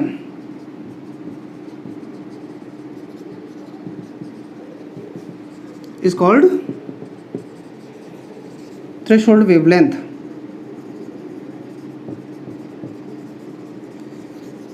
ठीक है, ये मैंने डेफिनेशन लिख ली। अब देखो बच्चों, आपके सामने जो ये डेफिनेशंस आई है इनको वापस अपन एक बार सब देखेंगे, लेकिन उससे पहले मैं आपको अब एक जो मेन चीज़ है एक्सप्लेन कर लेता हूँ। ठीक है, ये पूरा कॉन्सेप्ट मैं समझा देता हूँ। तो बच्चों मेरे हिसाब से तो आपको ये डेफिनेशंस क्लियर हो गई। एक बार मैं रिपीट कर लेता हूँ, डेफिनेशन समझा देता हूँ आपको, फिर अपन जो है मेन एक्सप्लेनेशन पे आएंगे, और जो अभी मैं चीज़ समझाऊंगा एक्सप्लेन करूँगा वो आपको फिर उसको गांठ बांध के रख लेनी है, बार बार अगले लेक्चर के अंदर बार बार उसके बारे में बात करेंगे अपन। ठीक है, नहीं समझ में आएगा तो भी कोई इशू नहीं है, उसको आगे अपन बार बार डिस्कस करते रहेंगे। तो मैं एक बार डेफिनेशंस रिकॉल करवा लेता हूँ आपको, है ना। एक तो सबसे पहले हमने पढ़ा फोटो इलेक्ट्रिक एमिशन क्या होता है। तो फोटो इलेक्ट्रिक एमिशन का मतलब मेटल के सरफेस से इलेक्ट्रॉन बाहर निकालना। कब? जब सुइटेबल फ्रिक्वेंसी की लाइट फॉल की जाए, when light of suitable frequency incident on metal surface, then electrons are emitted from it. This is called photoelectric emission। ठीक है। दूसरा फिर उसके बाद अपन एक डेफिनेशन कौन सी पढ़ी? Work function. वर्क फंक्शन क्या था? मिनिमम एनर्जी इलेक्ट्रॉन को मेटल से बाहर निकालने के लिए जो चाहिए, मिनिमम एनर्जी का जो अमाउंट होगा उसको आप वर्क फंक्शन कहोगे। ये डिपेंड करता है उस मटेरियल के नेचर पर, इसको इलेक्ट्रॉन वोल्ट में एक्सप्रेस करते हो। और फॉर्मूला क्या था वर्क फंक्शन का? φ0 = h ν0। फिर अपन ने तीसरी डेफिनेशन पढ़ी थ्रेशोल्ड फ्रिक्वेंसी। सारी डेफिनेशन स्टार्टिंग में अपन कलेक्ट कर रहे हैं क्योंकि आगे काम आएगी वो सारी डेफिनेशंस। इसके बाद थ्रेशोल्ड फ्रिक्वेंसी थी मिनिमम फ्रिक्वेंसी इलेक्ट्रॉन को बाहर निकालने के लिए, मिनिमम एनर्जी उसको कहते हैं वर्क फंक्शन, मिनिमम फ्रिक्वेंसी उसको कहते हैं अपन थ्रेशोल्ड फ्रिक्वेंसी। भाई इलेक्ट्रॉन को बाहर निकालना है तो हमें पता है दीवार को तोड़वाना है, बाहर निकालना है, तो सीधी सी बात है कोई मिनिमम अमाउंट तो देना पड़ेगा ना, तभी बाहर आएंगे। अब बच्चों देखो मैं आपको एक इसका पूरा एकदम एक्सप्लेन कर देता हूँ कि क्या होता है फोटो इलेक्ट्रिक एमिशन, और आगे की जो टर्म्स होगी उनको भी इसी बेस पे अपन लेके चलेंगे। मैं उससे पहले आपको एक बात बता देता हूँ। देखो प्लांक ये कहता है, मैक्स प्लांक, कि भाई आपने ये तो बात अपन ने पढ़ ली और अपन को पता भी है कि जो लाइट होती है वो वेव की फॉर्म में ट्रेवल करती है। स्टार्टिंग में ये बात ठीक चल रही थी, पर फिर बाद में जैसे फोटो इलेक्ट्रिक इफेक्ट की फिनोमिनन आई तब फिर एक्सप्लेनेशन वेव थ्योरी से नहीं हो पा रहा था। बाद में फिर फोटोन का कॉन्सेप्ट आया। तो एक्चुअली फोटोन का कॉन्सेप्ट ये है कि जो लाइट होती है, एनर्जी या लाइट जब ट्रैवल करती है तो वो छोटे छोटे पैकेट्स में डिवाइड होती है, छोटे छोटे बंडल्स में डिवाइड होती है। तो यानी एनर्जी जो होती है वो उस छोटे छोटे पैकेट्स में डिवाइड होती है, और एक पैकेट जो होता है वो मिनिमम अमाउंट होता है एनर्जी का, उसको कहते हैं एनर्जी का क्वांटा, और उस एनर्जी के क्वांटा को अपन ने नाम दिया फोटोन। यानी जो एनर्जी होती है, अगर आप लाइट है, लाइट के टुकड़े, लाइट को छोटे से छोटे फॉर्मेट में ले जा करके देखो, आप लाइट को अगर देखते रहो, छोटा करते रहो, लास्ट में लाइट का एक छोटा सा पार्ट निकलेगा, उससे छोटा उस लाइट को नहीं कर सकते, और अपन को लगता है पूरी लाइट उसी से बनी हुई है। तो लाइट छोटे छोटे एनर्जी के पैकेट्स, बंडल से बनी हुई है। उन बंडल्स को अपन बोलते हैं फोटोन। क्या बोलते हैं? फोटोन। छोटा सा पैकेट होता है भाई, फोटोन एनर्जी का अमाउंट होता है, बंडल होता है। और एक जो एनर्जी का जो पैकेट होता है फोटोन, ये पूरा बंडल ऐसे पूरा पैकेट है। ये जो एक पैकेट होता है, एक्चुअली कोई भी जो बल्ब होता है भाई, बल्ब जो होता है या कोई सोर्स होता है, तो वो लाइट जो एमिट करता है, लाइट छोड़ता है, वो पैकेट्स के फॉर्म में एमिट करता है। अब इस बल्ब से जो लाइट निकल रही है उसकी जो फ्रीक्वेंसी है उसको मैं कह देता हूँ न्यू। फ्रीक्वेंसी जो होती है वो लेंथ में डेफिनेशन पढ़ी है, number of vibrations, number of wavelength पर सेकेंड, उसको कहते हैं फ्रीक्वेंसी। फ्रीक्वेंसी डिपेंड करती है सोर्स पे। तो मान लो इस सोर्स की फ्रीक्वेंसी न्यू, क्या है? न्यू। अब ये फोटोन जो पैकेट है, एनर्जी का जो बंडल है, ये कितना बड़ा होगा, इसके अंदर कितनी एनर्जी इकट्ठी हो सकती है, वो डिसाइड करती है फ्रीक्वेंसी। कौन डिसाइड करती है? फ्रीक्वेंसी। तो प्लांक कहता है कि ये जो एनर्जी होती है, ये लिखना नहीं है भाई आपको, आगे अपन अलग से डिटेल से अगले लेक्चर में फोटोन के बारे में बात करेंगे। अभी अपन अपने काम की चीज़ समझ रहे हैं स्टार्टिंग में, ठीक है, क्योंकि आज जो है पूरा इंट्रोडक्शन चल रहा है इसका। फोटोन की जो एनर्जी होती है वो मैक्स प्लैंक कहता है कि एक फोटोन की एनर्जी फ्रीक्वेंसी के प्रोपोर्शनल होती है। यानी वही बात हो गई कि फ्रीक्वेंसी जितनी ज़्यादा बंडल के अंदर उतनी ज़्यादा एनर्जी होगी। तो अगर जैसे ही प्रोपोर्शनल साइन हटाएंगे तो एक कांस्टेंट आएगा भाई एच। तो एच जो होता है इसको कहते हैं प्लैंक कांस्टेंट, इसकी वैल्यू मैंने लिखा दी थी। और न्यू होती है फ्रीक्वेंसी। न्यू फ्रीक्वेंसी का फॉर्मूला C/λ होता है, अभी जस्ट बताया आप लोगों को। ये भाई एक फोटोन की एनर्जी का फॉर्मूला एच है। ठीक है, अब आप मुझे एक बात बताओ, चलो ये तो आपको फोटोन की एनर्जी का फॉर्मूला याद रहेगा भाई एच न्यू। फोटोन की एनर्जी का फॉर्मूला कितना होता है एच न्यू। एच से मल्टीप्लाई करना है न्यू को, फ्रीक्वेंसी को। आप मुझे यूँ बताओ कि अगर मैं फ्रीक्वेंसी को कर दूँ 2 हर्ट्ज़ तो फोटोन की एनर्जी कितनी होगी, इस पैकेट की एनर्जी कितनी होगी सोचो। न्यू की वैल्यू मैं कह रहा हूँ 2 है, न्यू की वैल्यू 2 है, एच तो एच ही रहेगा। तो न्यू की जगह मैं 2 रखूँगा, इस न्यू को हटा दो, न्यू की वैल्यू मैंने कह दिया 2, तो फोटोन की एनर्जी कितनी हो जाएगी 2h। कितनी हो जाएगी 2h। अच्छा, मैं सोर्स की फ्रीक्वेंसी बढ़ा दूँ 3 हर्ट्ज़ कर दूँ तो आपको पता है ये एच न्यू फार्मूला था ना फोटोन की एनर्जी का फॉर्मूला एच न्यू। न्यू को 3 करते ही फोटोन की एनर्जी 3h हो गई भी, 3h ज़्यादा हो रही है, फोटोन की एनर्जी बढ़ रही है। फ्रीक्वेंसी जैसे जैसे बढ़ाओगे, फ्रीक्वेंसी 4 हर्ट्ज़ कर दो तो फोटोन की पैकेट की एनर्जी कितनी हो जाएगी 4h। यानी एक बंडल, एक पैकेट की जो एनर्जी होती है वो फ्रीक्वेंसी पर डिपेंड करती है, डायरेक्टली प्रोपोर्शनल होती है। जितनी ज़्यादा फ्रीक्वेंसी बढ़ाओगे पैकेट बड़ा होता रहेगा, उसकी एनर्जी बढ़ेगी, है ना। बिल्कुल नॉर्मल सी तो बात है यार, इतना इजी है, कोई ज़्यादा बर्डन भी नहीं है। फोटोन की एनर्जी जो है वो फ्रीक्वेंसी पे डिपेंड करती है, बस यही चीज़ मैं समझाना चाह रहा हूँ और ये आप समझ भी रहे हो। अब एक तो चीज़ मेरे ख्याल से आपको समझ में आ गई होगी कि फ्रीक्वेंसी का क्या रोल है। यानी फ्रीक्वेंसी बढ़ाएंगे, हमें तो बस एक बात पकड़ लेनी है, फ्रीक्वेंसी बढ़ाऊँगा तो सीधी सी बात है मेरे फोटोन बड़ा होगा, उसकी एनर्जी बढ़ेगी। ठीक है, अब जो दूसरी मैं बात बताने वाला हूँ भाई, कॉम्प्लिकेटेड लग सकती है आपको, आगे भी बार बार जो है उसका नाम आएगा, इंटेंसिटी। क्या है, इंटेंसिटी है। अब इस इंटेंसिटी की डेफिनेशन जो है भाई हम आगे लिखेंगे, और इसकी जो डेफिनेशन है इंटेंसिटी की वो वेव थ्योरी के हिसाब से भी अलग दे सकते हैं हम, और इस क्वांटम थ्योरी के हिसाब से भी अपन दे सकते हैं। ये जो पूरी अपन पढ़ रहे हैं फोटोन वर्ड जब भी काम में लेते हैं तो क्वांटम आएगी आपके, क्वांटम मैकेनिक्स, क्वांटम फिजिक्स काम आ रही। तो क्वांटम के हिसाब से इंटेंसिटी की क्या डेफिनेशन होगी, डेफिनेशन अपन आगे लिखेंगे अगले लेक्चर के अंदर। अभी अपन इन चीज़ों को मोटे मोटे तौर पे समझ रहे हैं, है ना। तो इसलिए आप आराम से रिलैक्स से पेन डाउन करके, कुछ भी नहीं लिखना है, बस सुनो, आप इन सारी चीज़ों को सुनो। आज के लेक्चर में हमने खाली ये 4 डेफिनेशन पढ़ी है, बस वो डेफिनेशन आपने लिख ली, काम खत्म हो गया। अब आप सुनो आराम से, रिलैक्स से रख करके, बिल्कुल एकदम सुनो इसको, ठीक है, फुल कॉन्सेंट्रेट करके सुनो। अब बच्चों देखो, मैं ये कह रहा था इंटेंसिटी की डेफिनेशन, इंटेंसिटी होती क्या है। तो इंटेंसिटी होता है नंबर ऑफ फोटोन। क्या होता है, देखो इतना ईजी है, number of photons per second. 1 second में कितने फोटोन गिर रहे हैं पर सेकेंड पर यूनिट एरिया। ये हमारे डेफिनेशन है इंटेंसिटी। आगे लिखेंगे हम सिस्टमेटिक, अभी लिखना ही नहीं है, मैंने कहा पेन रख दो आप, बस सुनो। बस नंबर ऑफ फोटोन है पर सेकेंड पर यूनिट एरिया, पर मैं अब आपको कॉम्प्लिकेशन से बचाने के लिए पर यूनिट एरिया वर्ड हटा देता हूँ, पर सेकेंड भी हटा देता हूँ। मैं तो खाली अभी ये मान के चलता हूँ इंटेंसिटी का मतलब है number of photon in 1 second. 1 second तो चलो ले लेते हैं, 1 सेकेंड या पर सेकेंड में कितने फोटोन गिर रहे हैं उसको अपन कहेंगे इंटेंसिटी। अब आप देखना भाई, मैं इसको हटा रहा हूँ, ये बल्ब है, ठीक है।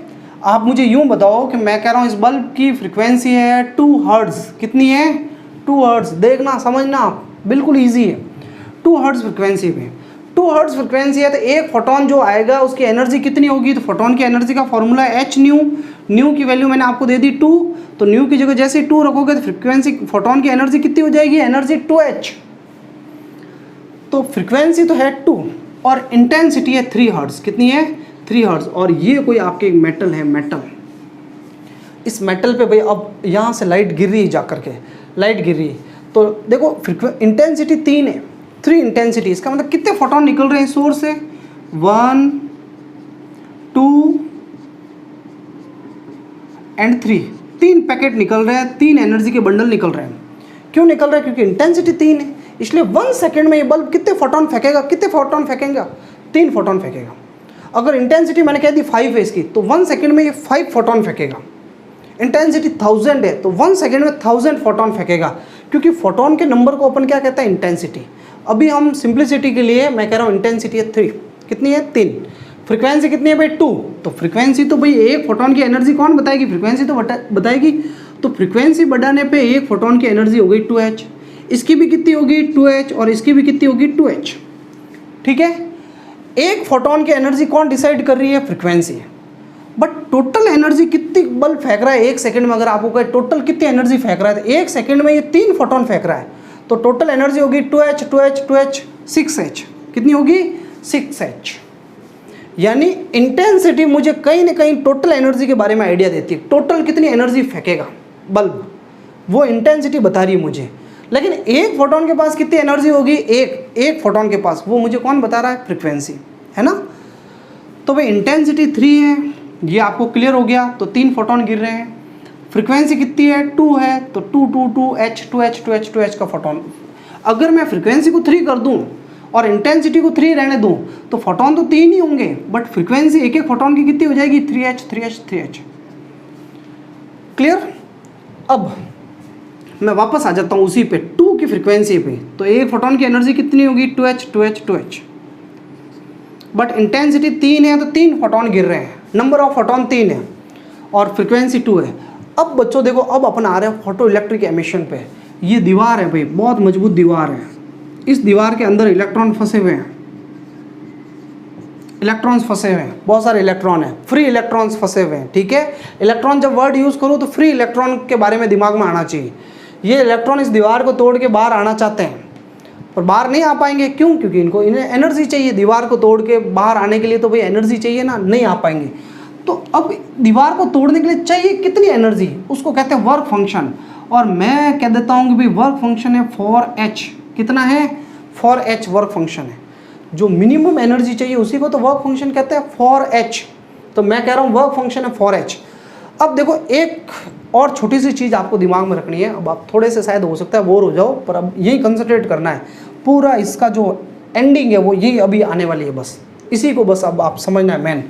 देखो बच्चों, मैं ये कह रहा हूँ आप लोगों को कि भाई मिनिमम इस दीवार को तोड़ने के लिए एनर्जी चाहिए 4h, ठीक है, और 4h की एनर्जी चाहिए दीवार को तोड़ने के लिए, वर्क फंक्शन। आइंस्टाइन कहता है कि एक फोटोन जो है, 1 photon can inter react only with 1 electron, only with 1 electron. ये नहीं लिखना है आपको, लिखना नहीं है भाई, मैंने कहा पेन डाउन ही रखना, आपको तो सुनना है बस इसको।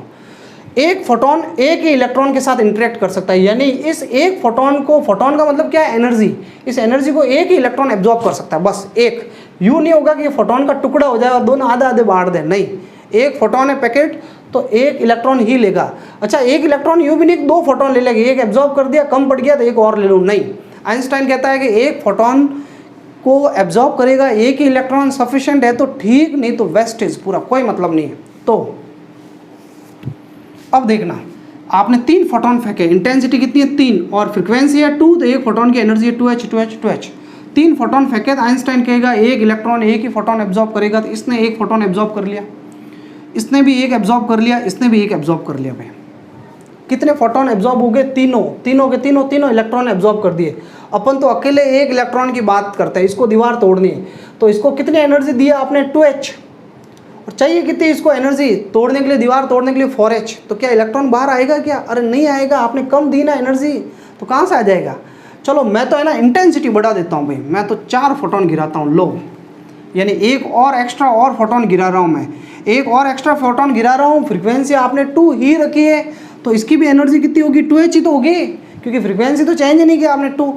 तो ये एक्स्ट्रा फोटोन डाला ना, भले ही छोड़ डाला आपने, ये तो कोई एक नया दूसरा इलेक्ट्रॉन एब्जॉर्ब करेगा उसको, इस इलेक्ट्रॉन को तो 2h ही दी ना आपने, एक्स्ट्रा इंटेंसिटी बढ़ा दी आपने, तो ये तो इसने एब्जॉर्ब कर ली, तो इलेक्ट्रॉन तो बाहर निकलेगा ही नहीं भाई, इसको भी 2h मिली तो ये भी नहीं निकल पाएगा, कोई इलेक्ट्रॉन बाहर नहीं निकलेगा।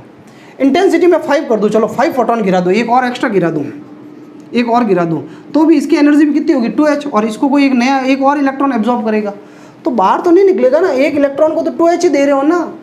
तो इंटेंसिटी बढ़ाने पे कोई फ़र्क पड़ रहा है क्या, और इंटेंसिटी देखो मैंने 4 की जगह 5 भी कर दी, लो 5 का मतलब टोटल एनर्जी कितनी है 2 2 2 2 2 10h की एनर्जी डाल रहा हूँ मैं, तो भी इलेक्ट्रॉन बाहर नहीं निकल रहा है। तो एक बार तो माइंड में कन्फ्यूज़न आता है, एक अगर कॉमन सेंस की बात करें कि मैं बल्ब से लाइट डाल रहा हूँ, इलेक्ट्रॉन नहीं निकला, तो और ज़्यादा लाइट गिरा रहा हूँ। पहले देखो मैं 3 ही फोटोन गिरा रहा था, 2H 2H 2H 6H energy डाल रहा था, अब मैं 10H डाल रहा हूँ, ज़्यादा एनर्जी गिरा रहा हूँ, पर फिर भी इलेक्ट्रॉन बाहर नहीं निकल रहे। क्यों? क्योंकि आपने टोटल एनर्जी तो बढ़ा दी, इंटेंसिटी का मतलब टोटल एनर्जी, पर एक फोटोन की एनर्जी नहीं बढ़ रही है भाई, एक फोटोन की, यानी इंटेंसिटी से कोई फर्क नहीं पड़ने वाला है। इसलिए हटाओ, फिर 3 फोटोन ही रहने दो अभी, है ना। ये बात दिमाग में बैठ रही है भाई। इंटेंसिटी का मतलब नंबर ऑफ फोटोन। देखो पहले अपन मेन पॉइंट पे आ रहे हैं, मेन पॉइंट पे आ गए हैं, आ क्या रहे हैं, इंटेंसिटी पे इलेक्ट्रॉन का बाहर निकलना डिपेंड ही नहीं करता है, कोई लेना देना नहीं, कोई फर्क नहीं पड़ रहा है। इंटेंसिटी का मतलब है नंबर ऑफ फोटोन, और फोटोन भले 1000 फोटोन गिरा दो ना यार, एक फोटोन की एनर्जी तो 2H है ना, तो कहाँ से निकलेगा? एक इलेक्ट्रॉन को एक ही फोटोन एब्जॉर्ब कर सकता है, तो एक फोटोन एक इलेक्ट्रॉन इंटरेक्ट कर सकते हैं, तो कहाँ से निकलेगा? नहीं निकल पाएगा, सफिशिएंट ही नहीं है। अब बच्चों देखना, मैं इंटेंसिटी को चेंज नहीं कर रहा हूँ, 3 ही है, मैं फ्रीक्वेंसी को बढ़ा रहा हूँ, मैं फ्रीक्वेंसी कर रहा हूँ 3 हर्ट्ज। इंटेंसिटी 3, तो 3 फोटोन गिर रहे हैं, पर फ्रीक्वेंसी कितनी कर दी? 3, तो एक फोटोन की एनर्जी कितनी हो जाएगी? 3H 3H 3H, और तीनों फोटोन को तीनों इलेक्ट्रॉन ने एब्जॉर्ब कर लिया भाई, इंटेंसिटी 3 ही कर दी वापस मैंने। अब देखो 3H का एक फोटोन एब्जॉर्ब होगा, अब नो डाउट टोटल एनर्जी भी बढ़ रही है आपके, पर मेरे फ्रीक्वेंसी बढ़ रही है। अब मेन फ्रीक्वेंसी बढ़ने से एक फोटोन पैकेट बड़ा हो गया, अब पैकेट बड़ा होने से भाई बहुत बड़ा फर्क पड़ेगा। 3H का ये एब्जॉर्ब करेगा, तो ये अभी तो नहीं निकल पाएगा, क्योंकि 3H दे रहे हो और चाहिए कितनी इसको? 4H। 3H दे रहे हो, चाहिए इसको कितनी चाहिए? 4H, नहीं निकलेगा। इसको भी 3H गिराया तो ये भी नहीं निकलेगा, कोई अभी बाहर नहीं निकल रहा है। और बढ़ाओ फ्रीक्वेंसी पे, इंटेंसिटी का तो कोई फ़र्क नहीं पड़ा, मैंने फ्रीक्वेंसी को 4 हर्ट्ज़ कर दिया। अब देखो बच्चों, 4 हर्ट्ज़ फ्रीक्वेंसी करते एक फोटोन की एनर्जी कितनी हुई मुझे बताओ? 4H, इसकी भी कितनी एनर्जी हुई? 4H, और इसकी भी कितनी हुई? 4H। इस फोटोन को इस इलेक्ट्रॉन ने एब्जॉर्ब कर दिया। आइंस्टाइन कहता है एक फोटोन को एक ही इलेक्ट्रॉन एब्जॉर्ब कर सकता है, इसने कर दिया भाई, और इसको फोटोन पूरा पैकेट एब्जॉर्ब कर लिया, 4H एनर्जी मिल गई, और चाहिए भी कितनी थी? 4H। सफिशेंट है, दीवार तोड़ने के लिए एनर्जी मिल गई है, मिनिमम एनर्जी जो चाहिए थी मिल गई, तो इलेक्ट्रॉन क्या होगा? दीवार तोड़ के सीधा बाहर आ जाएगा, और इलेक्ट्रॉन भाई सीधा एमिट होगा, इजेक्ट होगा। 1 इलेक्ट्रॉन, एक फोटोन और डाला, ये और निकलेगा, एक और डाला, एक और निकलेगा। 3 फोटोन गिराया आपने, इंटेंसिटी 3 थी, तो कितने इलेक्ट्रॉन बाहर निकले? 3।